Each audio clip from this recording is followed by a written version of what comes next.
Great. And Martha, did you want like everyone, the audience to introduce themselves? Is that what you were asking?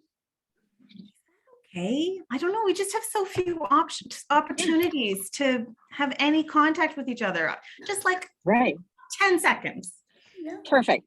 Let's, we'll do introductions momentarily. So welcome everyone to our annual poster presentation. This is our second year to do it virtually, so we're really thrilled that everyone is here today. I'm Dr. Megan Aston, the director of the Center for Transformative Research in Nursing Health, CTNHR, and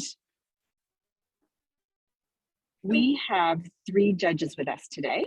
I just wanted to be able to acknowledge Dr. Christine Cassidy and Dr. Jennifer Lane and Julie Berry. Those will be our 3 judges, and we do have prizes this year. And we will have the results of the winners probably in the next couple of days after the presentation.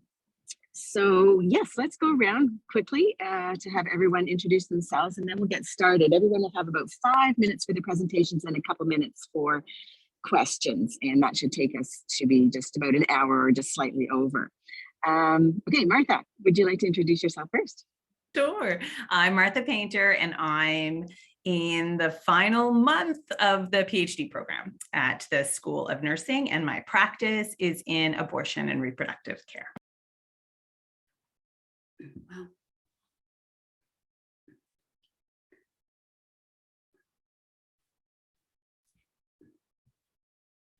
So Jennifer Lane, you're on the video for the presenters. So do you want to go ahead and? Sorry, I didn't hear. My name is Jennifer Lane, and I'm here within my role as a coordinator at the CTNHR.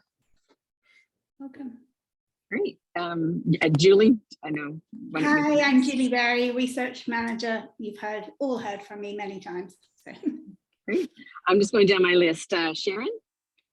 Hi, everybody. I'm a research program manager with Janet, Strengthening Transitions in Care Lab. Awesome. Thank you. Sherry, we're just doing quick introductions. Sherry Price, Professor, School of Nursing. Thank you. Aishwarya. Hi everyone, my name is Aishwarya and I'm a second year master's student in the Health Promotion Department here at Dalhousie University. Great. Allison. Hi, I'm a PhD candidate in the PhD in Health program at Dal, and I'm co-supervised by Dr. Janet Curran and Dr. Audrey Steenbeek. Great. And Chelsea.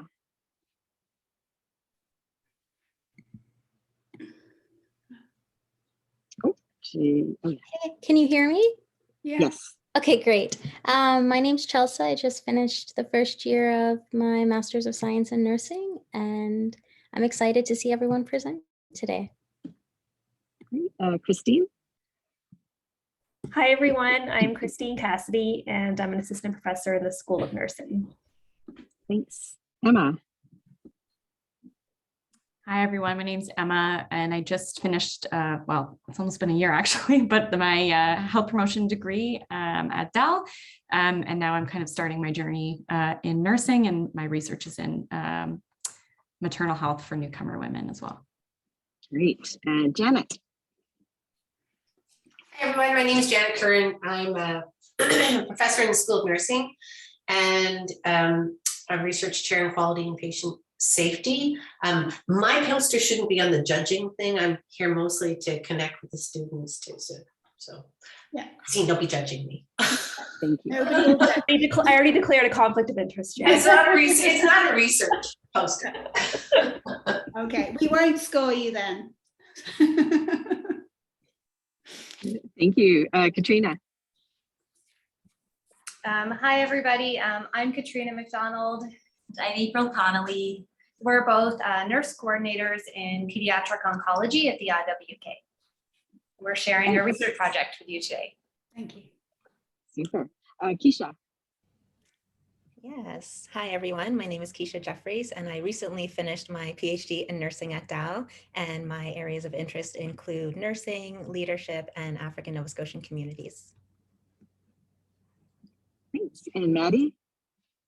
Hi everyone, my name is Maddie Gallant and I'm actually bridging into the PhD program in September. I'm co-supervised by Dr. Megan Ashton and Dr. Christine Cassidy, and my area of interest is implementation science and also maternal and child health. Thanks. And Salma? Hi everyone, I am Salman Mukanni. I'm fourth year PhD candidate at School of Nursing. I'm international student from Oman. My supervisors are Laurie Weeks and Dr. Ruth Martin Meissner, and my area of interest is advanced practice nursing. Thank you. And who did I miss? I don't think, speak up now if you were missed. I believe you caught everyone. Yeah, well, that's a great idea. Thanks so much, Martha, just so we can see who is here, and we really don't get together that often, so that's fantastic. So we'll turn it over to you, Martha and Emma, to do our first poster presentation. Thanks. Okay, so we're going to present on some work we've been doing over the past couple of years in collaboration with colleagues at UBC, the Contraception and Abortion Research Team. So back in 2015, Health Canada first approved mifepristone, which is the medication abortion pill. And it became widely available in 2017, really transformed the landscape of abortion access in Canada. And what was really unique was in 2017, all nurse practitioners, with the exception of Quebec, but let's not get into that, across the country were authorized to prescribe medication abortion. So this really was a huge change. It was the first time that non-physicians were prescribers, providers of abortion. And of course, this opens up the potential for really widely expanding access to all of the underserved communities, rural, remote, et cetera, that nurse practitioners have their primary care work within. So the purpose of this project was to look at, okay, like what are the enablers, what are the barriers to integrating medication abortion prescribing into your nurse practitioner practice. I'm going to turn it over to Em. Thanks, Martha. So as Martha already said, this is part of a larger study that's been going on for the past couple of years, led by the Contraception and Abortion Research Team. And so today we're just going to be talking about some of the qualitative findings from this work. So for this project, we did virtual interviews with both nurse practitioners who were and were not prescribing medication abortion, as well as stakeholders in the area. And so we had 43 participants all together, and we used a critical feminist approach to analyze our data. So some of our findings, so in terms of what we found among NPs who were prescribing and involved in medication abortion across Canada, we found that nurse practitioners were really engaged and interested in providing medication abortion. Of the nurses who were providing, they felt really strongly that it was something that they should be doing. They really found it easy to provide and prescribe, and they were really engaged in the community that they were working in, and were often involved in advocacy in terms of getting other clinicians in their communities involved in medication abortion as well. So they also played a key role in normalizing medication abortion in primary care. So as Martha kind of mentioned, the introduction of mifepristone and the kind of widespread uptake of medication abortion allows for abortion care to become part of primary care. So no longer do we mostly have surgical abortions in these mostly urban centers in really identifiable clinics. Now nurse practitioners and family docs in any clinic anywhere across the country can be providing abortion. So it really helped to normalize care for patients, because they could just be going to their family doc to go for any service, but it just happens to be abortion. And so this was a key part in integrating abortion care into primary care as well. So while it has been very successful in terms of nurse practitioners providing medication abortion, there are still some outstanding barriers. So while most nurse practitioners found that this was a key part of providing reproductive care, there were still colleagues in other areas, in pharmacy, other physicians, and even admin staff that were not supportive. So nurse practitioners that we did talk to found that they weren't supported in their community. They didn't have physicians, pharmacists who were able to provide the pill, and so didn't have a safe environment to provide. And there were other resource barriers that still persist, like proximity to ultrasound services for gestational dating, which isn't required anymore, but a lot of people like to use it still, and as well proximity to emergency services. So those are still some outstanding barriers, especially for people in rural and remote communities. So I'm going to pass it back to Martha. Okay, so in conclusion, if nurse practitioners are trained and supported, they will do this and it will expand access. So what we need to do as nurse educators is teach this. And as many of you know, over 2 years ago, we started Canada's first interprofessional abortion course at Dalhousie, and we are doing it. And it's been extremely well received. So that's some pretty speedy knowledge translation right there. And of course, we are recommending that policymakers recognize that abortion is part of comprehensive sexual health, and it's part of primary care. It's pretty basic, and we need policies and strategies that support that. From an implications perspective, this is the first study that looked at nurse practitioner prescribing, and we will continue to examine how it expands and is enhanced over time and what facilitates that. And we're really excited about how this not only informs what's happening for nurse practitioners, but can inform the expansion of RN nurse prescribing and other access enhancement, advancement issues. And, you know, with everything that's going on right now in the US and these very scary conversations that we're having in North America, this is such an encouraging and positive study. It was fantastic to be part of it, and we're really pleased with how it all turned out. Thanks, everybody. Thanks so much, Martha and Emma. Really fantastic work. I'll open it up to the floor to see if anyone has any questions or comments. Oh, we would love that. Go ahead, Jen, I think you were first. Yeah, excellent presentation. And as you point out, Martha, so important, particularly now with what's happening on the other side of our border. My question is in relation to next steps and addressing some of the educational barriers and the strategy you haven't planned that you've either started or have planned. I think we'll address that in terms of education. I'm wondering what your thoughts are around addressing some of the resource barriers in terms of access to ultrasound or other system level barriers. In addition, I know you talked about policy change, but these are actual physical resources. And I'm wondering if you could speak to that. There is a bit of an educational component there too, and that's why the interprofessional idea is so important, because for instance, with the ultrasound, if the radiology team, the diagnostic imaging team, the technicians, if they get it, that when we mean urgent, we mean today we need it. This is that there isn't this, we'll put it in the queue business. That's a changing of understanding and attitudes. And we have done that here, so we can do it elsewhere. When we centralized referral here in Nova Scotia in 2018, a key part of that was getting DI on board so that they would give us designated slots every day to do our abortion ultrasound. And so it's a similar negotiation, education with that department.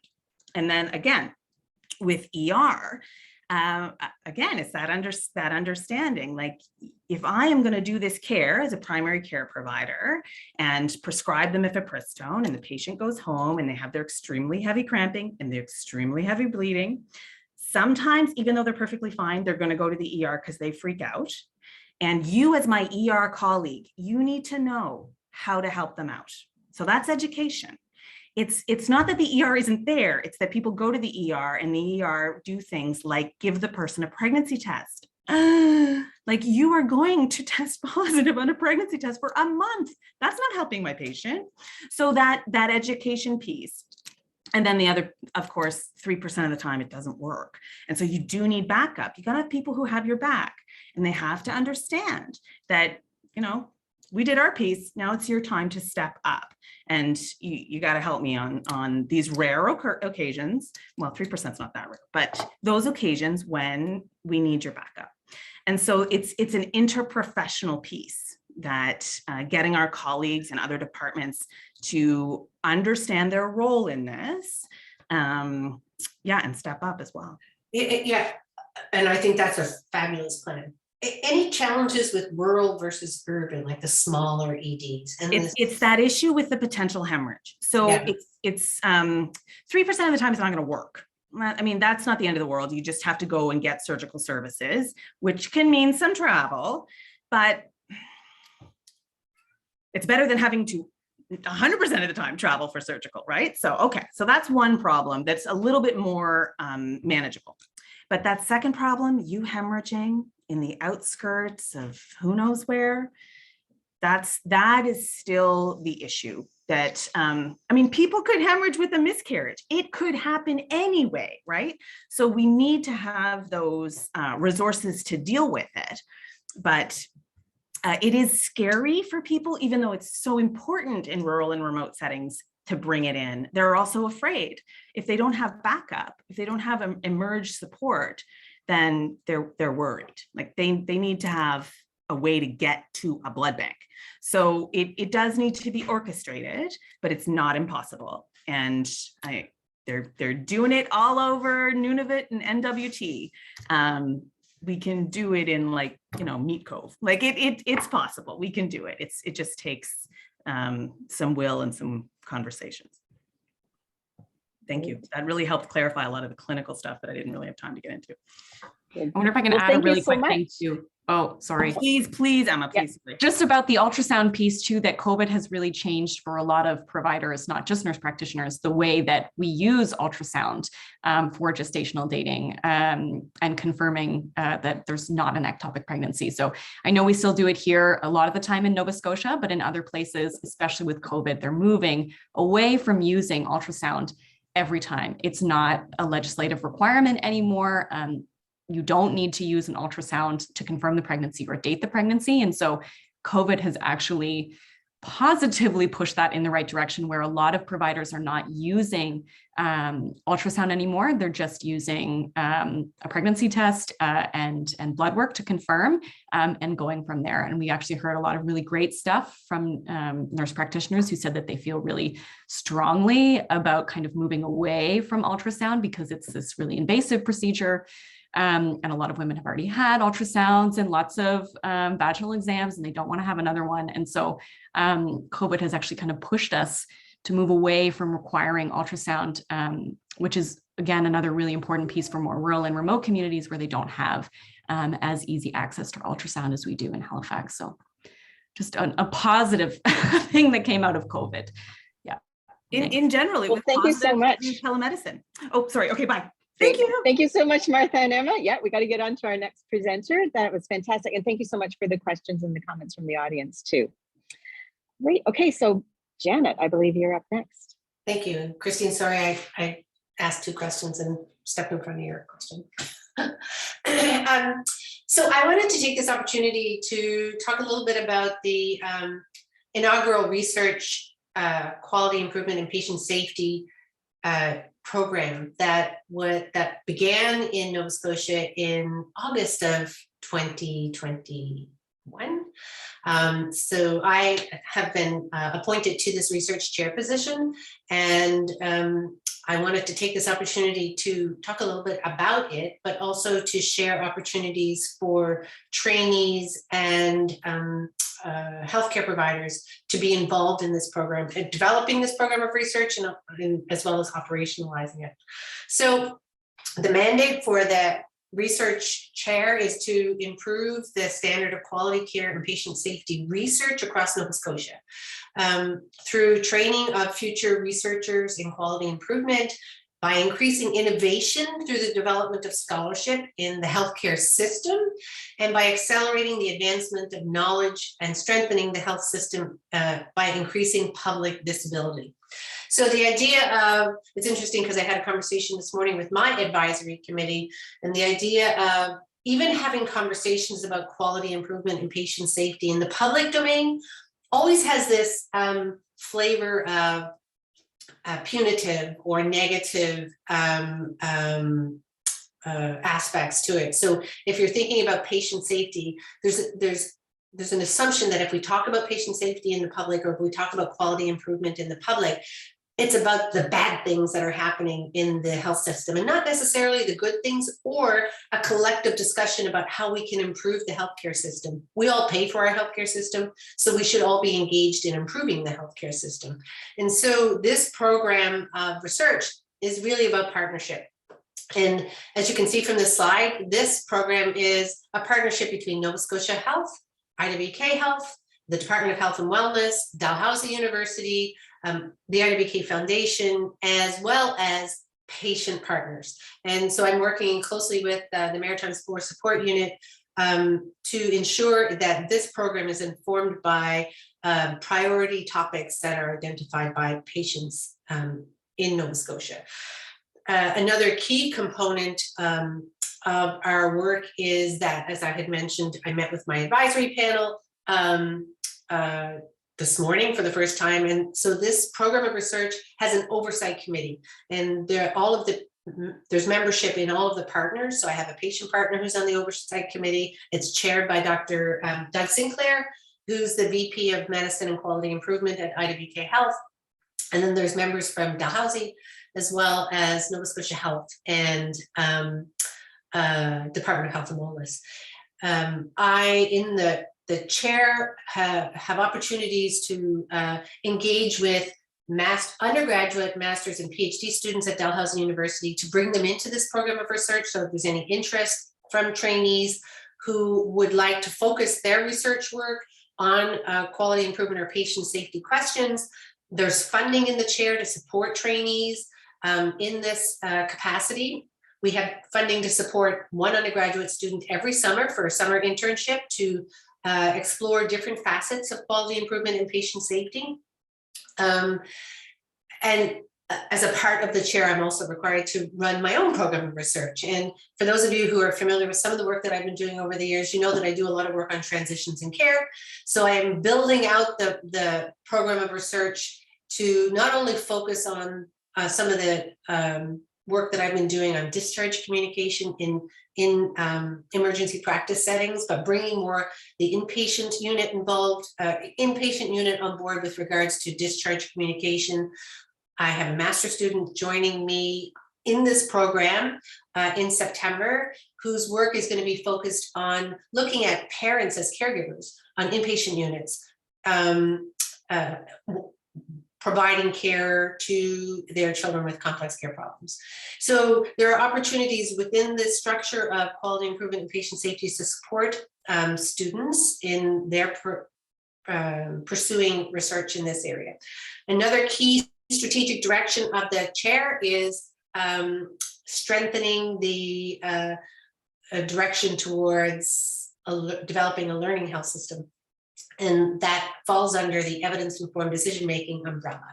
The third component is around capacity building in quality improvement and patient safety. So not only does that involve bringing trainees from Dalhousie into the program, but also working with patient safety consultants who are currently in Nova Scotia Health or IWK, and building capacity in that regard to ensure that our quality improvement practice is evidence-based.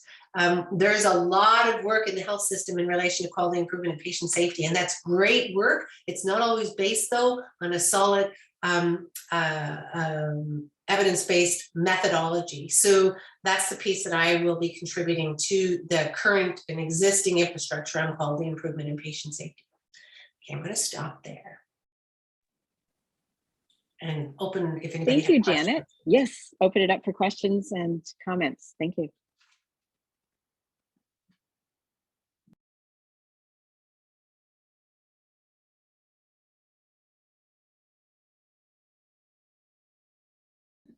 Martha.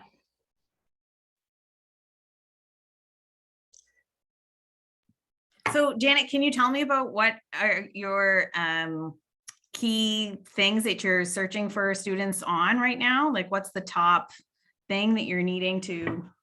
Yeah, so there are opportunities, as I mentioned, at both the undergraduate, the master's, PhD, and postdoc. So we, for example, submitted, from a postdoctoral perspective, we submitted a health system impact fellowship application to support and we were successful with our first one, and I'm co-leading the second one with Christine Cassidy. But we're looking for a postdoctoral fellow who would be embedded in the health system to further advance the concepts related to learning health system. So these are opportunities that may arise from what I'm interested in personally as a researcher, but more importantly, what the health system has identified as priorities for them. So I sit on the Nova Scotia Quality Improvement Committee and the IWK Health Patient Safety Advisory Committee. And from a nursing perspective, and you won't be surprised by this, Marcel, when I tell you this, but many of the things that we hear on a weekly basis are things that I've been hearing for 30 years that I've been involved in the nursing profession. So, you know, questions like, very simply, how do we avoid medication errors? And errors related to forgetting to check the armband, or, you know, all of those things are all opportunities to improve how we provide care. And in terms of opportunities, you know, either I can work with students to help formulate a question, or they can bring a question to me. And if it fits under the umbrella of quality improvement and patient safety, which, to be honest, I see everything under quality improvement and patient safety, then there are opportunities to support that work. All right, sounds cool. Thanks. Great. Thank you so much. Just in the interest of time, we will have to move on to our next presenter, Katrina, but thank you so much, Janet. Very interesting. All right, go ahead, Katrina. Hello, everyone. Thank you for having us. I'm April Connolly. And I'm Katrina McDonald. We are here today to share our research looking at how providing support and education for parents using a customized app can give them the tools they need to provide care for their child with complex needs. We would like to acknowledge our study has received funding from the IWK Pediatric Hematology Oncology Research Grant. Before we dive into our research project, we would like to provide some background information on our role and how it relates to our research. We recognize that the majority of our audience today isn't as immersed in pediatric oncology as we are. So let's bring you up to speed. We are family care coordinators in oncology at the IWK. We are both career peds oncology nurses. Our role is to liaise care within the IWK and throughout the Maritimes. We provide support and teaching to oncology patients and their families. The education that we provide is based on a curriculum provided by the Children's Oncology Group, also known as COG. COG is the world's largest research and clinical trials group that is devoted exclusively to childhood and adolescent cancer research. 90% of peds oncology patients in North America are cared for at a COG institution. And of course, the IWK is one of those. Now back to our poster. COG recently released the COG Kids Care app, which contains educational and supportive materials for parents. The introduction of the app really excited us because we know that most people own a cell phone and that apps to support healthcare are the new big thing. So we collaborated with our members on our team to explore the impact of the app on what we do already. Our review of the literature yielded a few studies that explored the impact of apps on our patient population, but all were limited to qualitative methodology. Also, despite the fact that there is solid data that supports the benefit of involving patients or parents in research, we found few studies that referenced a parent on the research team. So we put a team together and we put a research protocol together that was approved by the IWK Research Ethics Board in early 2022. Based on that protocol, we developed a multiple choice questionnaire and we also created an interview guideline. Our parent researcher was a key contributor to that work. We identified participants using convenient sampling. We did that together.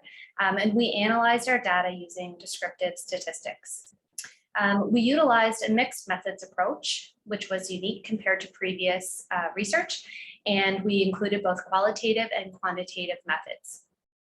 In order to increase the validity of our project, we included a pilot study phase. And that's what we're reporting on to you today. Our pilot study was completed within 6 weeks from getting approved. And that's a point that I'd really like to highlight to everybody. We recognize the unique value that nurse investigators who are actively working within the patient population that they're studying have. We successfully recruited participants to the study because we have an intimate understanding of the subject matter. And we have well-established relationships with these families.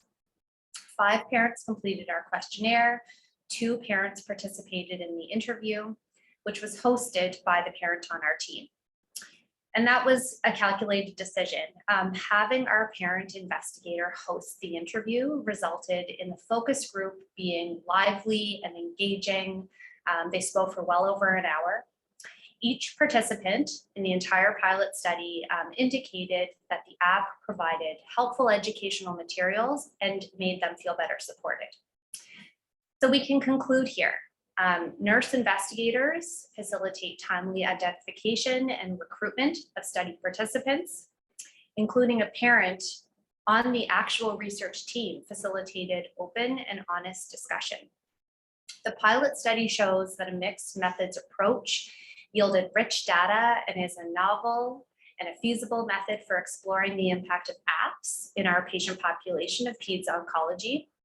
And our preliminary results do suggest that the app improves education and support of families. We have now moved on to the working on the full study. We're hoping to have that wrapped up by the end of the summer. And finally, I'd like to draw your attention to the middle section of our poster. If apps or family teaching are an area of interest of yours, I would get you to have a look at the QR code in the center of the poster. You can download the app, check out the extensive content that we've customized for the IWK. And you can also see here some quotes that we pulled from our interview transcript. We had many options, but we thought that these really captured how the app has impacted our families. That's it. Thank you. Thank you, April and Katrina. What an interesting study. Open it up to the audience for questions and comments.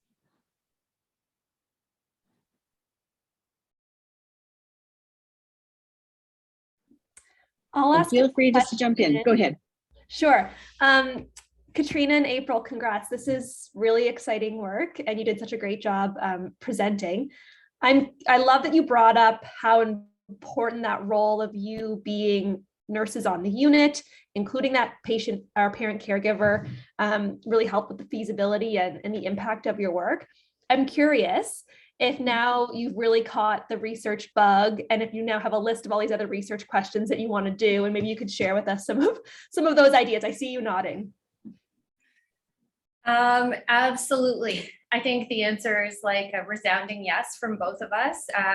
You know, we had to really trim down our presentation, but there's so much we wanted to add. April and I have been exclusively working in peds oncology for our entire careers. We have a combined close to 40 years experience between the two of us. Now, we have definitely caught the research bug. One thing that really interests me is the potential for how these patient and family education apps could then be used by staff to support their teaching of families. So what we're really getting interested in at the moment, and we've started work actually on the side on a quality improvement project, is looking at how we can better support our bedside nurses in their teaching of families. You know, our role is really about teaching. We find that the bedside nurses in our area are well versed. They are experts in providing the care, but they don't often have the confidence in the teaching aspect. And they have so many teachable moments.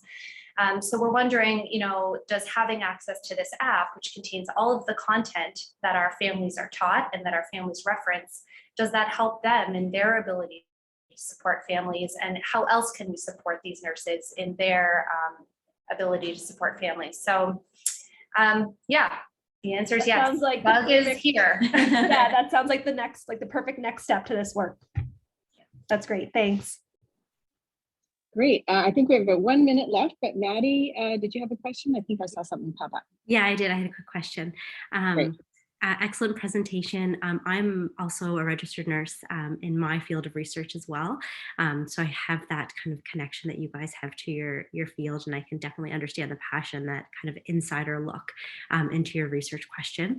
I just was curious about your recruitment process and recruiting your participants, which were also patients of yours. That's one thing that going into my research that I've kind of been considering, kind of that ethical point, and also just how to approach that. And I just wondered if you guys would mind, I see you smiling, so maybe you guys kind of went through that phase, but just maybe like some tips or, you know, tricks that you guys used. Sure. So we do, the way that our program is structured is there are 5 nurses. We are 2 of them that actually work out of our outpatient clinic that are care coordinators. We each carry a caseload of active oncology patients. That's about 10 to 15 patients. So we're looking at, you know, like 40 to 50 active patients. And essentially what we did is we started by emailing out some information that was aided by information provided by Children's Oncology Group to every one of those families who had a child who was actively undergoing treatment for oncology or an oncology diagnosis. Also, families who are now in the early phases of follow-up. So we started with an email, then we actually followed up with phone calls. We had our other care coordinators kind of assist us in identifying families that they knew were using the app or were interested in the app. And then we did one-on-one quick introductions to the families we didn't know as well. This is what we're doing. What do you think? Are you interested in participating? And it kind of evolved from there. So email, phone calls, one-on-one, you know, basically approached everybody. Yeah, that definitely makes sense, giving them that space and the ability to say no if they weren't interested, and absolutely have that pressure or power over. Awesome, thank you. And I think knowing that the surveys were anonymous, of course, and that they could provide open feedback, and we encouraged the participants to provide open feedback. And that was an important part of having the interview hosted by a parent researcher, right? Is that facilitated a conversation that we felt took the pressure away, and they were able to, share in a really safe space. Great. Well, thank you so much. And we're going to turn it over to you now, Maddie. Okay, great, thank you. So yeah, my name is Maddie Gallant. I am going to be a PhD student in nursing at Dalhousie University. So I'd like to start just to make a note before I get started that I'm going to be using the term mothers during my presentation, and that's going to be referring to all birthing parents who will be caring for their children. So I will get started and just share a little background of NAS. So and tell you a little bit about the NAS population. So neonatal abstinence syndrome is a condition where an infant has been exposed to an opioid during pregnancy. And often this is because the mother has been diagnosed with substance use disorder and they've been placed on maintenance therapy with drugs such as methadone. And so in Nova Scotia, over the last decade, there's been an increase, an actual exponential increase in cases of almost tenfold that in the last decade, which is an incredible increase. And the current guidelines that are used at IWK Health to care for these infants are outdated and not based on the new evidence that have emerged through recent studies. And so in response to that, the IWK Health Family Newborn Care Unit and the Women's Health Program are actually adapting to a new model of care titled the Eat, Sleep, Console model of care. And this model of care is evidence-based, it's very transformative, and it also has mothers being the center of treatment for their infants, which is incredible. But all of the research that has been done lacks the viewpoint of the mother. So we don't know what their experiences are in caring for their infants and using the Eat, Sleep, Console model of care. And so what my proposed study aims to do is to explore the lived experiences of mothers caring for their infants that are diagnosed with NAS in using the Eat, Sleep, Console model of care. And so by using or by understanding their lived experiences, this will help to improve health outcomes by successfully implementing the Eat, Sleep, Console model of care into practice by having that inside look into what their experiences are in caring for their infants diagnosed with neonatal abstinence syndrome. I got a little bit off of my my script that I have written here. So knowing the importance of the patient voice and the emphasis placed on mothers being the center of the treatment method, hearing their voices will help to empower mothers to share their experiences and also will ensure that sustainability and implementing the model of care. And so my proposed study will be founded on the integrated knowledge translation approach. And essentially what that means is that throughout the entirety of my my research project, I will be collaborating with multiple key stakeholders, including patient partners, knowledge users, policy makers, health system representatives, in order to make sure that A, my study is meeting a priority health concern, and B, that the impacts of my study can be easily, seamlessly translated into practice. And so my research question is, what are the lived experiences of mothers on maintenance therapy for substance use following the introduction of the Eat, Sleep, Console model of care? So right now we're at the preliminary stages of developing this project, but I propose using a phenomenological approach in order to understand what those true lived experiences are. And the reason why I've chosen phenomenology is because it allows the complexities of an individual lived experience to be further understood and then moved and simplified into language that can be then a universal understanding, which is then in the form of knowledge in order to improve the understanding of everyone who is involved. And so I am proposing using a three-phased approach to the interview process. The reason why I've chosen this three-phased approach is from my experience in working with the NAS population and mothers. Using this approach and based on Max van Manen's phenomenological methods, phase one allows for the establishment of a rapport with the mother and the family, so that instead of going right in and asking, those personal questions of what was the experience like caring for your infant that's going through a withdrawal, I'll be taking the time to learn about them, learn about their history, build that rapport, and then move on into phase two, which is where I would have already built that rapport with the family and spend time learning, what was that experience like caring for your infant going through a withdrawal. I'll use open conversations through conversational interviewing in order to allow the mother to just freely express everything that she or however she identifies, to share their lived experience with their infant. And then finally, phase three is what I love about phenomenology, is that it's this circular interpretation of what the meaning means to the mother, to the researcher, and then to the research team as a whole. So that kind of brings me into my analysis, where I propose using Max Van Manen's methods is, again, where a multidisciplinary team will be used to reflect on the meaning that we have found in those 3 interviews. And I propose manually coding the data using a line-by-line approach, and then grouping the reoccurring concepts into themes, and then using that reciprocal dialogue, as I mentioned, to find what is the true meaning. And then from there, I plan to use this, this knowledge to then translate that into practice in order to help ensure that sustainability and the implementation of the ESC into practice. And so this study will give mothers the ability for their voices to be heard. It will support their resilience and also their empowerment in caring for their infant who has been diagnosed with NAS. And again, this project has been founded on a patient identified priority and a health system identified priority. So this will ensure that my research findings will not only be impactful at the patient level, but also at the health system level. So in conclusion, using these qualitative interviews, this will help to identify those systematic barriers that mothers are facing with their families and going through this transition of the Eat, Sleep, Console model of care. And ultimately, we can address those barriers and improve that implementation of the model into practice. Thank you. Great, thanks, Maddie. We do have time for questions, comments from the audience. I have a quick question, if that's okay.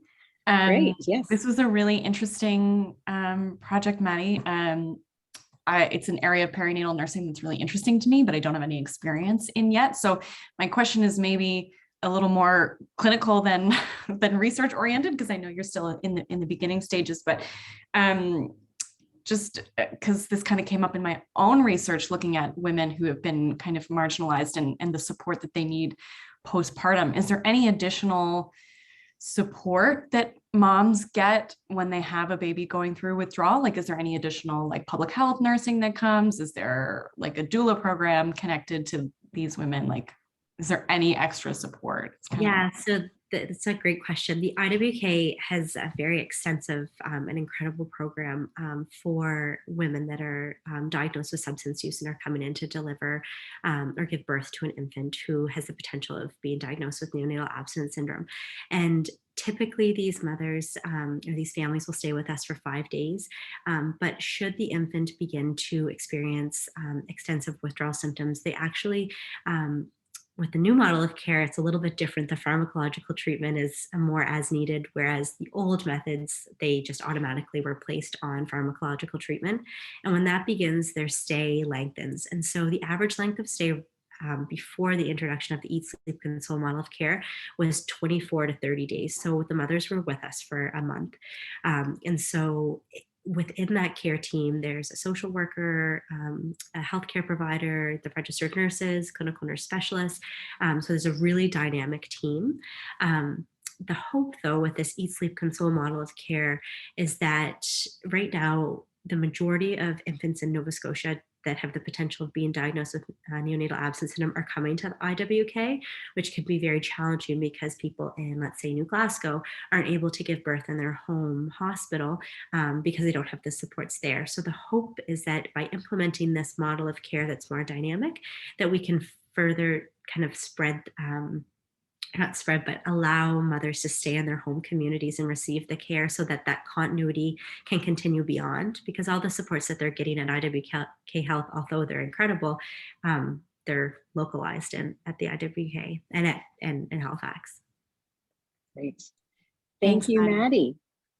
And we will move on to our next presenter, who is Aishwarya. Thank you, Megan. So today I'm going to be sharing some key preliminary findings from my study, which is titled An Exploratory Qualitative Study of the Working Lives of Midwives in Nova Scotia.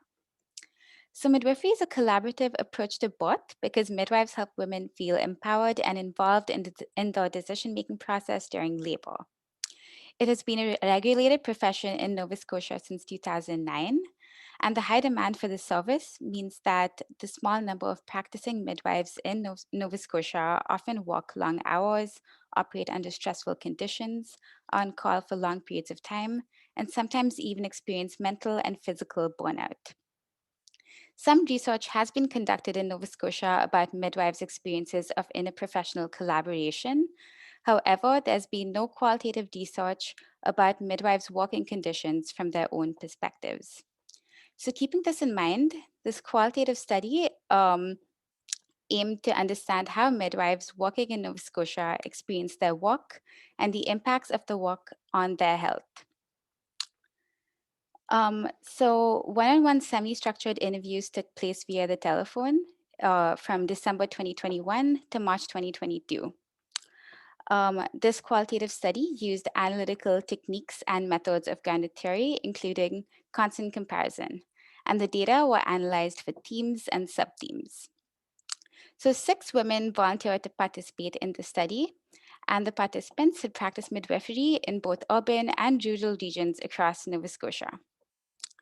In the interest of time, I'm just going to talk about 2 of my key themes, and those are the benefits and challenges of the midwifery work. Also, since I am still analyzing my data, these findings are very, very preliminary. So one key benefit of the work was the midwives' enjoyment of their work. Specifically, the relationship building aspect of midwifery was what contributed the most to their work enjoyment. All the participants described feeling a sense of community among their midwifery coworkers, and these strong bonds were found to enhance their job satisfaction and enjoyment. The midwives were found to work collaboratively to support each other's personal and professional goals. Most of the participants also had a positive hospital team environment, and this included the nurses, obstetricians, ward clerks, and administrative staff. The nursing staff in particular were heavily emphasized as having helped majority of the participants' working conditions. Being included in the client's birth experiences also contributed to participants' enjoyment of work. And all the participants expressed their gratitude at having the opportunity to create unique bonds with their clients. Knowing their clients on a deeper level helped the participants feel more invested in their clients' birth experiences, and this ultimately enhanced their work enjoyment and satisfaction. So now moving on to the challenges of the work. The most significant challenges of midwives' everyday work experiences was the unpredictability of their work. All the participants described how vastly irregular their schedules could be because of the on-call nature of their work. For example, when on call, the midwives needed to be ready and accessible at a moment's notice to be called into a birth or handle an emergency. On the other hand, there was also the possibility that nothing would happen when the midwife was on call. So this unpredictability and lack of regular routine made it difficult for the midwives to have regular eating and sleeping times. And this was a high source of stress that subsequently affected their physical and mental health and well-being. The long hours of work was another significant challenge in the participants' daily work experiences. Many participants described how the long hours of work were linked to its unpredictability. For example, when on call, this meant that they could potentially be working for 24 hours straight. Midwives also spent a significant amount of time driving to clients' homes and to different midwifery sites. For example, one participant described how she sometimes worked 60 hours a week and spent 30 of those 60 hours driving across different sites. So the long hours of work and the extensive travel time were found to result in fatigue, body aches and pains, and stress. So this subsequently diminished some midwives' mental, emotional, and physical health. So in conclusion, we could say that the participants enjoyed the positive relationships they shared with their midwifery coworkers, hospital colleagues, and clients. But the unpredictability and long hours of work were significant challenges of the work. So this study can help policymakers implement policies and practices to address some of these key challenges.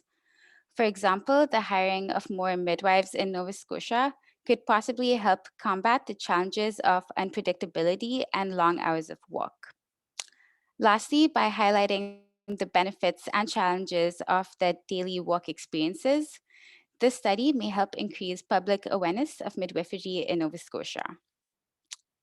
So that's all I have for you today. Thank you so much for listening to my presentation. Thank you so much, Aishwarya. And does anyone have a question or comment?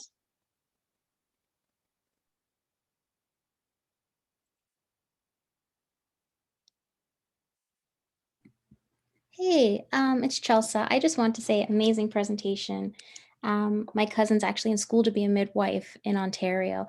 So it was very interesting research. And my question was just around, within your research thus far, has anyone brought up the fact that there is no formal education for midwifery in Nova Scotia and that they have to travel to receive that education in Ontario?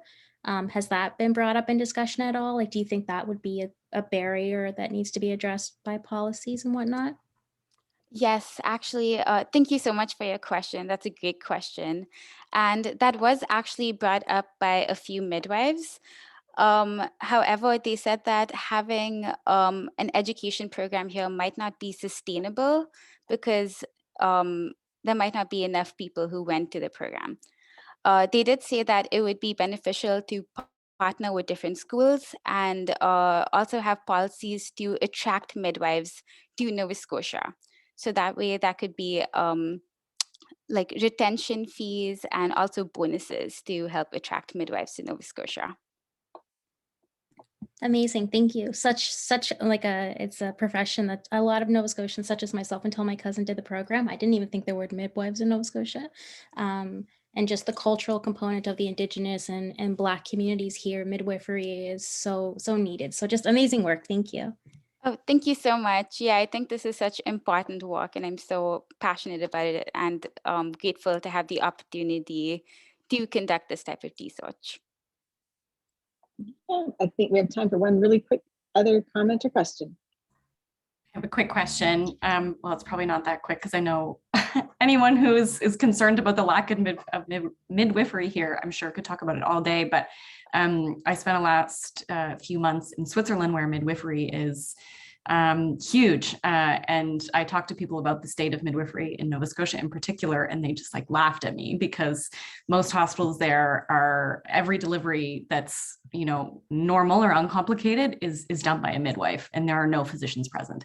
So I'm kind of wondering if there was any mention of some of the kind of political, logistical barriers brought up in terms of like integrating midwifery more collaboratively into like the IWK, for example, here or other hospitals across Nova Scotia? So not much came up about that specifically, but the midwives did talk about how they would love their voice to be heard in more like higher level decisions. So in more government decisions, because right now it seems like they have to fight for themselves. So they would love if there was maybe a midwifery specialist or someone, a position like that, to kind of someone who isn't necessarily a midwife, but who will fight for their voices and be an advocate for them. Because right now there is sort of this hierarchy in healthcare and midwives' voices are often overlooked. So having something like that would be a great like beginning step to integrating midwifery more fully in the Nova Scotia system. Very cool. Thanks for doing this project. Was Lois your supervisor? Yes, she is. Yeah. Yes. Okay, cool. Yeah, mine too. I saw grounded theory and I was like, oh, yeah, probably Lois. Yeah. Thank you. Yes. Thank you so much, Aishwarya, for sharing your research.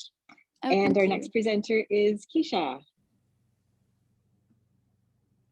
Okay, perfect. Oh, wow, that looks very small. Apologies on the eyes, everybody.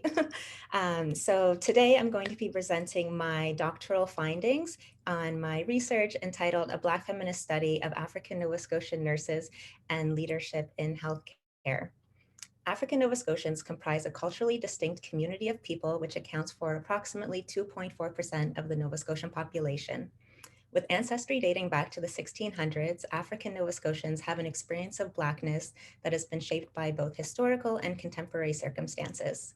Specifically, socioeconomic inequities and health disparities are disproportionately associated with African Nova Scotian communities.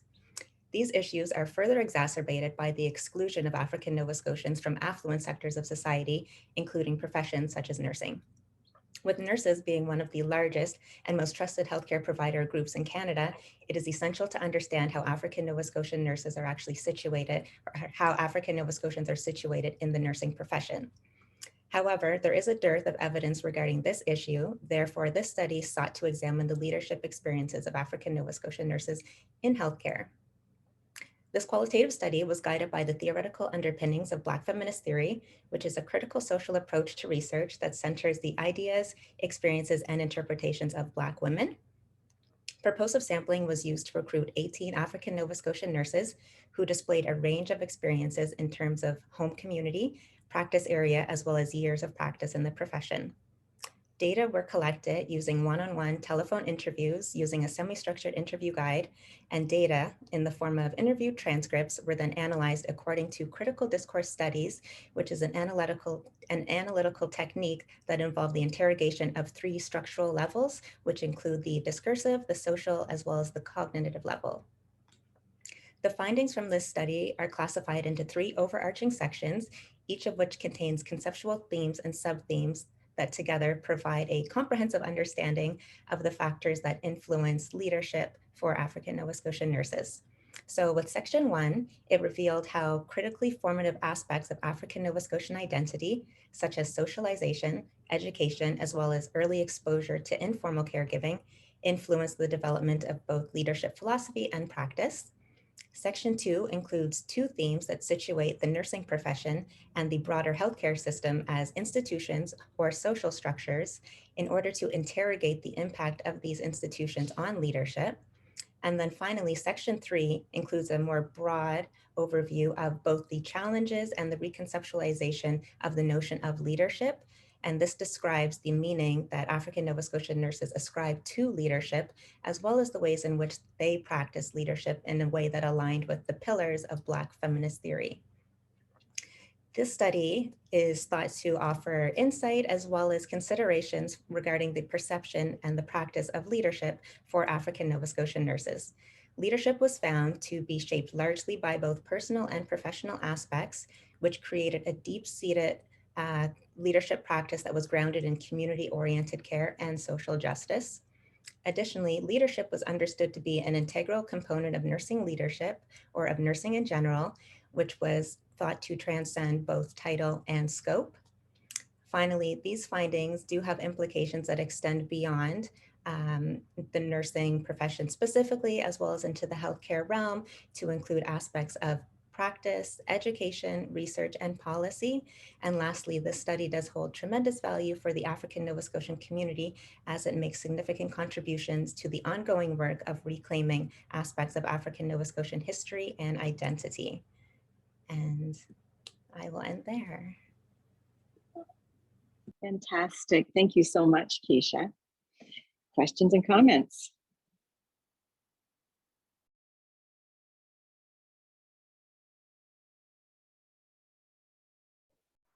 I'll jump in. Excuse me. Great job, Keisha. And I've heard you present this in an oral presentation, and well done condensing it down into a 5-minute poster because you have so much data and rich findings. So it was great to hear some of the snapshots of that. I wonder if it might be underneath this leadership philosophy and practice finding, but I'm curious about in the leadership literature, the small L versus big L leadership.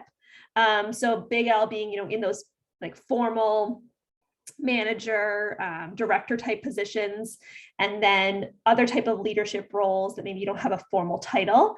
I'm curious if you could speak to that concept and how your findings might relate to that. Absolutely. So I guess I will start off with the initial conceptualization of the study itself. So yeah, I embarked on this study very curious about the leadership experiences, which includes the big L and little L. So not limiting the participants necessarily to the formal leadership roles that include managers or charge nurses, but having it more open to those informal aspects of coaching and mentorship. So just I was very mindful in my recruitment materials not to limit recruitment in that sense. And then when we come to leadership, so there's so much that can be unpacked around that very notion of informal versus formal. And so I talk about the reconceptualization of leadership because often participants view themselves as leaders each and every day that they showed up. And this comes through in the notion that leadership transcends both scope and title, in that they attached it more to competency, as well as, again, that community focus. So being community driven and wanting to do for the people and be in the community. And those notions, which are informal aspects and go against our, I'll say, our broader understanding of leadership literature, actually challenges that traditional view of what it means to be a leader. Even in the context of a big L versus a little L, still participants felt as though being oriented and situated within the community was the foundation for leadership. And oftentimes a lot of the practices that they would do was they didn't regard it as leadership in any regard whatsoever. So whether it was even mentoring or coaching junior nurses or young people, youth in the community, that still wasn't regarded as leadership. It was just a part of their nursing practice, but also their duty as a African Nova Scotian person in the community. So it really did a lot to transform the concept of leadership, which I was very surprised about, but also excited about. Mm-hmm. Yeah, thanks. That is really exciting, and that is able to challenge that like traditional notion of what is a leader. So thanks for expanding on that. Great. And we have time for one more question or comment.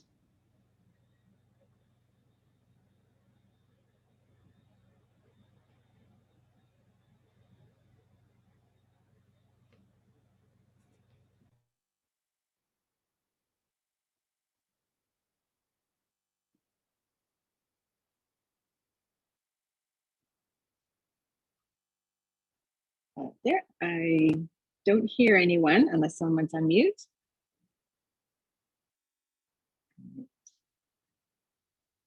All right. Well, thank you, Keisha. And again, congratulations on your recent defense and Dr.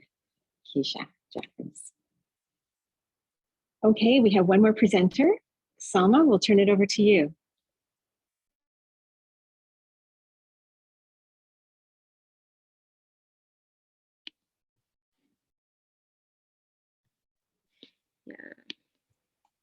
I'm Okay, trying to open my video. Oh, now we can hear you. Yes, now we can hear you. Yeah.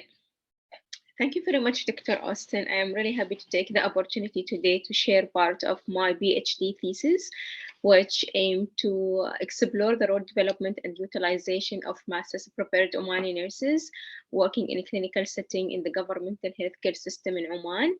And I used multiple case study as a methodology. So my cases were Ministry of Health and University Hospital.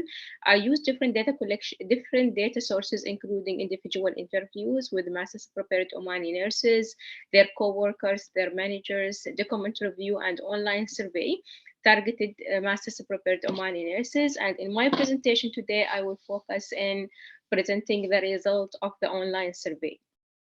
The online survey actually was adopted from clinical nurse specialist practice pattern survey, and the survey was piloted. The survey was sent to 111 masters prepared Omani nurses working in clinical setting in both the Ministry of Health and the Sultan Qaboos University Hospital. And masters prepared nurses are those who have Omani nationality, and those who are working in academia only or non-Omani nurses were excluded. So the survey were sent to 111 Omani nurses, and only 61 of them responded to the survey. There are a lot of interesting findings, but now because of matter of time, I will share the key findings. So 58% of masters prepared Omani nurses who responded to the survey were currently working in administration or leadership and education position, and only 10% of them were currently working in direct patient care, and they provided care to all patients admitted to their service, and the rest of them actually working on a combined administrative and clinical role. And only 7 of them had the title of clinical nurse specialist. None of them had the title of nurse practitioner. And almost half of them believe that they were not fully utilized to the maximum of their educational preparation. There are many factors identified, and the most cited barriers were lack of clear job description, lack of administrative support, and lack of role clarity. And the most cited facilitator were being internationally trained, having administrator or manager support, and also having continuous education. The other result also, I explored the practice pattern of these nurses in different role domain, including direct patient care, organizational leadership, consultation, research, and education. And generally, respondent mostly spent more of their time in the organizational leadership and in education-related activity, and less time in research and in direct patient care. I compared also the percentage of time spent in each of these role domain with the ideal or how these respondents think they're supposed to spend in each of these role domain. So respondents believe that they spend more time than expected or than ideal in the organizational leadership, and they spend less time than ideal in research. So in conclusion or the implication of practice, that the utilization of master's prepared Omani nurses could be utilized, and national strategy should be designed first to identify the needs for master's, both patient and organizational needs for master's prepared Omani nurses, and also to enhance the role for those working especially with direct patient care and advanced practice, by increasing their role clarity, by improving their job description, and also by providing more support by stakeholders and managers, and also to involve these managers in setting these strategies.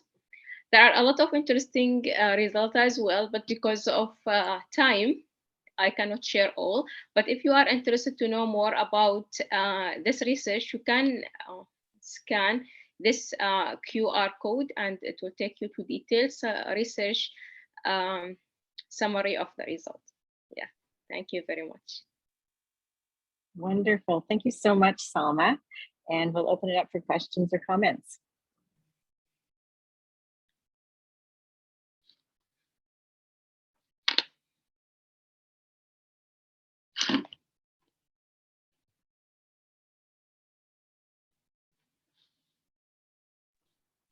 I do want to comment on your knowledge translation. I love the code to scan so that people can actually quickly go to more information. Great idea. Yes, because there are a lot of results, especially related to the practice pattern, like what type of activities these nurses are doing in terms of like clinical leadership or direct patient care, research, and consultation. So maybe it's time consuming to share these type of activities, but if you are interested to know about that, it will be there. And also the characteristic of these nurses as well, it will be there, because the interesting part is that most of master's prepared Omani nurses, actually they are very young and their age range between 35 to 40, and most of them, I think 90%, completed their master's education after 2015. So like there are a lot of interesting even demographic data there. Yeah. Other questions or comments? Selma, I have a question for you. Great presentation, and it's so nice to see you. I'm curious if you can expand on the PEPA framework. Give us a little bit more detail about that and how you used it.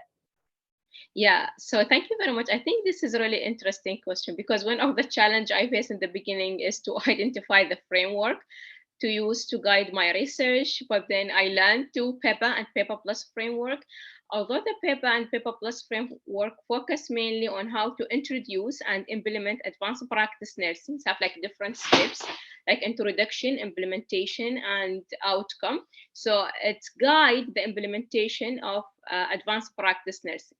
Although advanced practice nursing is not well implemented in Oman, but I expect nurses with master's degree to embark in some kind of evolving advanced practice nursing. So using this framework really helped me to identify steps that is taken to implement any advanced practice role, like in the introduction phase, what we have to do. and then in the implementation, what things we have to do, like role outcome or like factors that also need to be considered when implementing any role. So I think this framework provide like a roadmap for me to evaluate the utilization of these nurses, starting from why we need these nurses. In the introduction phase, like identify the needs, the organizational and patient need that need to be met by these nurses, and then the current situation, whether all structural factors are there, like policy, education, preparation, whether it's all there or not. So I think this framework helped me a lot in understand the utilization of these nurses, considering the stage. Like I just took the first two stages, which are the introduction and implementation, but I didn't go to the outcome because, as you know, it will be immature to evaluate the outcome of these nurses before just understand the introduction and the implementation. Yeah. Great. Thanks, Salma. I like the way you described it as a roadmap for your work. So thanks for sharing that. Thank you very much. Thank you so much, Salma. So in closing, I want to say thank you to all our presenters and thank you to all of our judges.